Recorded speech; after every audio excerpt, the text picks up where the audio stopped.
मुख्यमंत्री नीतीश कुमार इस्तीफा देंगे। ये सूत्रों के हवाले से इस वक्त की सबसे बड़ी खबर है। एमएलसी पद से इस्तीफा देंगे नीतीश कुमार। बिहार विधान परिषद की सदस्यता से इस्तीफा देते हुए नजर आएंगे मुख्यमंत्री नीतीश कुमार और तारीख होगी 30 मार्च यानी कि सोमवार। और सोमवार को परिषद की सदस्यता से इस्तीफा दिया जाएगा। आपको बताते चलें कि 29 तारीख तक जो छुट्टी का पहले से निर्धारित वक्त है, इस वजह से 30 तारीख 29 मार्च तक विधानसभा और विधान परिषद में छुट्टी है और 30 मार्च की तारीख जब मुख्यमंत्री नीतीश कुमार की तरफ से इस्तीफा दिया जाएगा।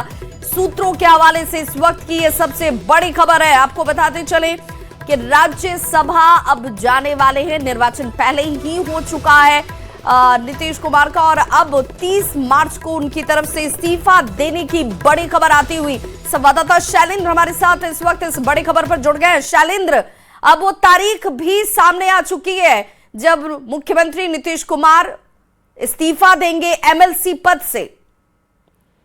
बिल्कुल, देखिए जो जानकारी निकल करके सामने आ रही है, 30 मार्च दिन सोमवार है। उस दिन मुख्यमंत्री नीतीश कुमार अपने बिहार विधान परिषद की सदस्यता से इस्तीफा दे सकते हैं। और सबसे बड़ी बात है कि आज, कल और परसों 3 दिनों तक बिहार विधानसभा और विधान परिषद में अवकाश है। आज रामनवमी की छुट्टी है, कल शनिवार है और परसों रविवार है। तो माना यह जा रहा है कि नीतीश कुमार 30 दिन सोमवार को अपना इस्तीफा दे सकते हैं। जी बिल्कुल शैलेंद्र, चूंकि ये मानकर भी चला जा रहा था कि संभवतः चूंकि राज्यसभा जाना है और उससे पहले उन्हें इस्तीफा देना होगा, तो तारीख इसी मंथ के आखिर तक या अगले महीने की शुरुआती हफ्ते में आ सकती है। तो अब ये तय माना जाए कि 30 तारीख ही वो तिथि होगी।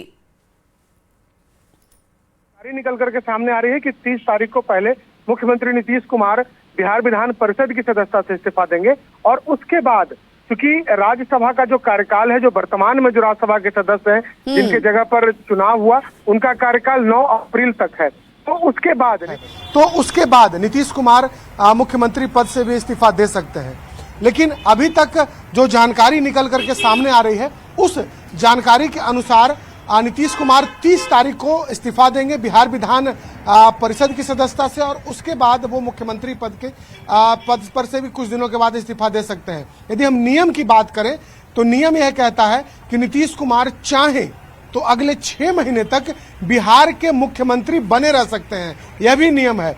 लेकिन जो जानकारी आ रही है वो इतना वक्त नीतीश कुमार नहीं लेने वाले हैं, क्योंकि उन्होंने खुद से पद त्याग करने के लिए निर्णय लिया है कि मुख्यमंत्री का पद वो त्याग करके राज्यसभा जाएंगे। तो जाहिर सी बात है इतनी देर नीतीश कुमार नहीं करने वाले हैं। लेकिन नियम की यदि हम बात करें तो नियम के अनुसार नीतीश कुमार अगले 6 महीने तक मुख्यमंत्री के पद पर रह सकते हैं। लेकिन 30 मार्च तक उन्हें बिहार विधान परिषद की सदस्यता से इस्तीफा देना होगा और साथ ही साथ जो बीजेपी के राष्ट्रीय अध्यक्ष नितिन नवीन हैं, उन्हें भी इस्तीफा देना होगा। तो ये माना जाए कि 30 तारीख को दोनों नेता इस्तीफा दे सकते हैं या पहले भी इस्तीफा बिहार विधानसभा अध्यक्ष और बिहार विधान परिषद के सभापति को भेज सकते हैं। लेकिन चूंकि 3 दिनों तक, आज से 3 दिनों तक छुट्टी है, तो ऐसे परिस्थिति में माना जा रहा है कि सोमवार को आगे की जो इस्तीफा की जो कार्रवाई है वो होगी। जी बिल्कुल शैलेंद्र, चूंकि अब इस्तीफे के बाद एक बड़ा सवाल ये जिसकी चर्चा आप भी कर रहे थे कि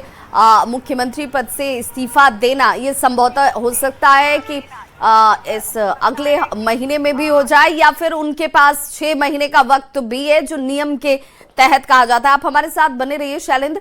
हमारे साथ इस वक्त ब्यूरो चीफ दिवाकर तिवारी जी भी जुड़ चुके हैं। दिवाकर, चूंकि अगर नियम के लिहाज से देखा जाए तो मुख्यमंत्री के पास मुख्यमंत्री पद को अपने पास रखने के लिए 6 महीने का वक्त और होता है, लेकिन इसकी गुंजाइश कितनी दिखती है? देखिए, नीतीश कुमार का जो रिकॉर्ड रहा है वो काफी बेहतरीन रहा है और अतीत के अगर पन्नों को भी पलटें तो आपको दिखाई देगा कि नीतीश कुमार नैतिकता का जो है राजनीति में जरूर वो एक स्तंभ लेकर चलते हैं। और कई बार ऐसे मौके आए जब नीतीश कुमार अपने पद से त्याग पत्र दिए हैं। वैसे हालात में जब नीतीश कुमार से उम्मीद की जाती थी कि नीतीश कुमार आगे भी बने रहेंगे, लेकिन उन्होंने पद का त्याग किया है। रेल मंत्री थे और एक बड़ी घटना हुई थी, नीतीश कुमार ने तत्काल अपने पद से इस्तीफा दे दिया था। और मैं आपको पिछले 10 साल पीछे मैं ले जाना चाहता हूं कि जब 2014 में लोकसभा चुनाव हुए थे और लोकसभा चुनाव में करारी हार हुई थी, जेडीयू के 2 ही लोकसभा सदस्य चुनकर आए थे संसद में। उस वक्त भी नीतीश कुमार ने मैंडेट का ख्याल रखते हुए अपने पद से इस्तीफा दे दिया था, मुख्यमंत्री पद से इस्तीफा दे दिया था। तो जब नीतीश कुमार ने ये तय कर लिया है कि उन्हें राज्यसभा जाना है और अब वो विधान परिषद की सदस्यता से इस्तीफा देंगे और राज्यसभा की सदस्यता का शपथ ग्रहण करेंगे, तो ऐसे में नीतीश कुमार अपने पद पर ज्यादा दिनों तक बने नहीं रहेंगे और नीतीश कुमार मुख्यमंत्री का पद त्याग करके और फिर नए मुख्यमंत्री के चेहरे को मंजूरी देंगे, नए नाम को मंजूरी देंगे और फिर नया मुख्यमंत्री होगा, डिप्टी सीएम भी नया होगा। और डिप्टी सीएम के तौर पे तो उन्होंने अपने बेटे निशांत को तैयार कर दिया है और पार्टी को भी इस अपने फैसले से अवगत करा दिया है। तो स्वास्थ्य कारणों का हवाला देते हुए नीतीश कुमार ने जो फैसला लिया है कि वो अब मुख्यमंत्री पद पर ज्यादा दिनों तक नहीं रहेंगे और अब वो राज्यसभा के लिए जाएंगे। राज्यसभा की प्रक्रिया पूरी हो गई है, वो निर्वाचित हो चुके हैं, बस अब उन्हें शपथ ग्रहण लेना है। तो शपथ ग्रहण का तारीख जो है वो जिस तरीके से शैलेंद्र बता रहे थे कि अप्रैल तक जो है ये जो रिटायर हो रहे हैं राज्यसभा के सदस्य, उनका कार्यकाल है। तो 10 अप्रैल के बाद जो है नीतीश कुमार कभी भी अप्रैल के बाद कहिए कि दिवाकर अब इस्तीफे की अगर तारीख को हम माने कि उनकी कार्यशैली के अनुरूप, तो बिल्कुल वो एक्सटेंशन में नहीं जाना चाहते हैं, ना ही उनकी इस तरह की कार्यशैली रही है। उस लिहाज से फिर अगला सवाल ये हो जाता है कि मुख्यमंत्री की कमान किसके पास जाएगी? मुख्यमंत्री के तौर पर बिहार में हम किसे देख पाएंगे, क्योंकि ये सभी आम जनता के मन में भी है।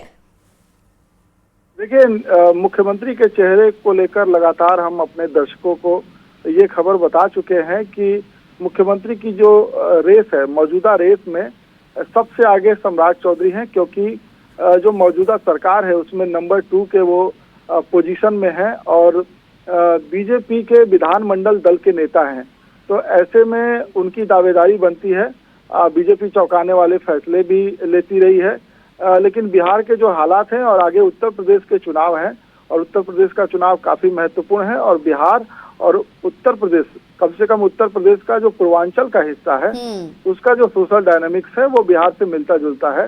तो सामाजिक समीकरणों का ख्याल रखा जाता है इस भौगोलिक जोन में कि आप कोई भी फैसला लेते हैं तो उस पे सामाजिक समीकरणों को संतुलित करने की बात होती है। तो पिछड़ों की राजनीति को देखते हुए कोई भी मुख्यमंत्री का चेहरा होगा वो पिछड़े वोट बैंक को ध्यान में रखते हुए ही तय किया जाएगा। ऐसे में सम्राट चौधरी कई बिंदुओं पर सटीक बैठते हैं और सबसे प्रबल दावेदार भी इस वक्त वही नजर भी आ रहे हैं। दिवाकर, आप हमारे साथ बने रहे। हमारे साथ संवाददाता शैलेंद्र भी लगातार जुड़े हुए। शैलेंद्र, चूंकि जैसा दिवाकर जी भी कह रहे थे कि सबसे अगर इस वक्त किसी चेहरे को प्रमुखता से देखा जा रहा है, कई बार कई मंचों पर मुख्यमंत्री नीतीश कुमार के हाव भाव से भी और बॉडी लैंग्वेज से भी नजर आया कि सम्राट चौधरी जो है वो अगले मुख्यमंत्री हो सकते हैं, इस तरफ इशारा दिखता है। लेकिन बीजेपी के लिहाज से हम देखें तो बीजेपी अक्सर, हाँ, अभी हाल के दिनों में जिन जिन राज्यों में हमने देखा मुख्यमंत्री का चेहरा बदला तो एक अलग नाम, एक अलग चेहरा, चौंकाने वाले नाम सामने आते रहे। बिल्कुल, देखिए कई नामों पर चर्चाएं जरूर हो रही हैं। बीजेपी कोई चौंकाने वाला फैसला भी ले सकता है, इसमें कोई बड़ी बात नहीं है। लेकिन यदि हम बिहार में जो चर्चाएं हैं, जो जिन नामों की चर्चा है, उस नाम में सबसे पहला नाम किसी का आता है तो वो है सम्राट चौधरी का नाम। और इस नाम के बाद अब बीजेपी के जो आला कमान है वो क्या निर्णय लेते हैं ये देखने वाली बात होगी। लेकिन बिहार की सियासत में जो चर्चा हो रही है या फिर जो समीकरण की बात जो अभी दिवाकर जी समझा रहे थे, समीकरण की बात, यदि उस समीकरण को हम देखें तो सबसे प्रमुख वो समीकरण है। तो उस समीकरण के अनुसार भी सम्राट चौधरी का जो चेहरा है वो फिट बैठता है। तो ऐसी परिस्थिति में कहा जा सकता है कि फिलहाल एक ऐसा चेहरा होगा जिस पर नीतीश कुमार भी भरोसा करें और जो जातीय समीकरण बिहार की सियासत की है वो भी गोलबंद हो। तो कहीं ना कहीं इन चीजों को यदि आप देखेंगे तो उसमें सम्राट चौधरी का नाम पहला आ सकता है। हो सकता है कि बीजेपी के आला कमान किसी अन्य चेहरे की चर्चा जरूर कर रहे होंगे, लेकिन यदि समीकरण और तमाम चीजों को देखें हम तो सम्राट चौधरी का नाम पहला आता है। और जदयू भी ऐसे व्यक्ति को मुख्यमंत्री के पद पर चाहेगा जहां जदयू के नेता कंफर्टेबल हो बातचीत से लेकर तमाम चीजों को करने में। और जो लवकुश की जोड़ी है, नीतीश कुमार जब सत्ता में आए उसके बाद से उन्होंने लवकुश समीकरण को साधा, और सम्राट चौधरी यदि आते हैं तो जो जदयू का जो लवकुश समीकरण है वो भी कहीं न कहीं एकजुट रहेगा। और ये सबसे बड़ी चुनौती है कि किस तरीके से जो आरजेडी का जो समीकरण है, M22 समीकरण, उसको चुनौती दें हम पिछड़ा और अति पिछड़ों के गोलबंदी से। तो ये परिस्थिति में कहा जा सकता है कि ये जो चेहरा है, ये सम्राट चौधरी का नाम है, वो सबसे पहले आता है।